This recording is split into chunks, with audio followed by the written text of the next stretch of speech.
Hello, welcome to 1995Batman.com. Today we are looking at this, the Blast Cape Batman with assault blades and launching cape attack. This was one of the first, this is one of the series ones, one of the first figures on the shelf.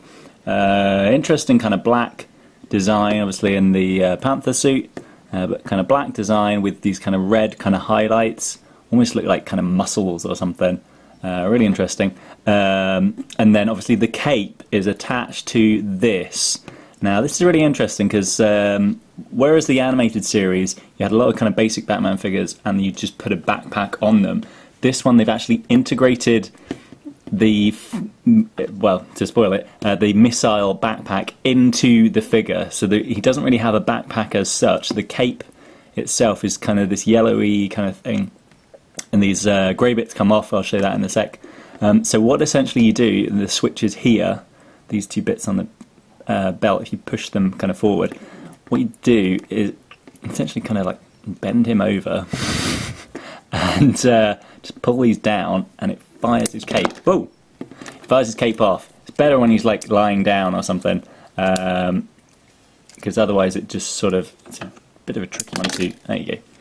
It's not too springy. It's not the, you know, kind of pretty good at doing really springy missiles, but this one's not too springy. It's a bit of a shame. As you can see, these yellow bits here kind of pop up at the same time. I don't think they go down their own without having this in.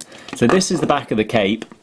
So you've got like a little bit of a cape with a little bit of kind of, you know, kind of triangular bits on the bottom, and then you've got these bits which look kind of deadly, which come.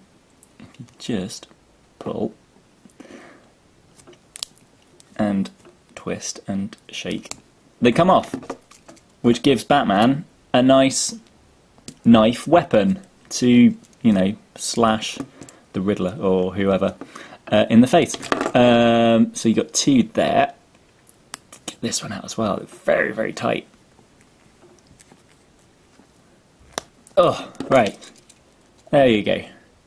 And then you put that in this hand, and then there you've got a deadly kind of pincery Batman, and this should go back in. There you go. So this is the, it's very difficult not to set that off. This is the Blast Cape Batman. What do I think about it? It's okay. Like I say, it's one of the early ones. I'm not a huge fan of things where you just like give Batman knives. I don't know, it just seems a bit kind of like he wouldn't really have knives, but whatever. Yeah, it's an okay figure. I don't mind it.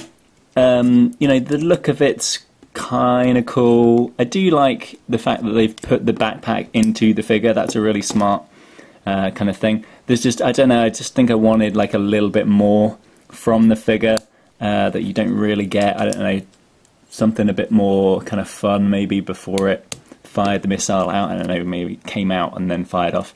It just feels a little bit basic. My one doesn't stand up too well, but that might just be the yeah, might just be the age of the figure. And in terms of the design, you know, it's pretty plain.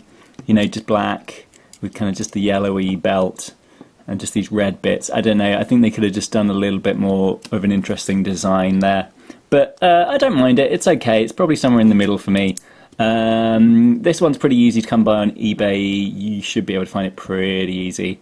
And the accessory, as you can see, is very difficult to get out. So even if it's loose, you should be able to get it complete.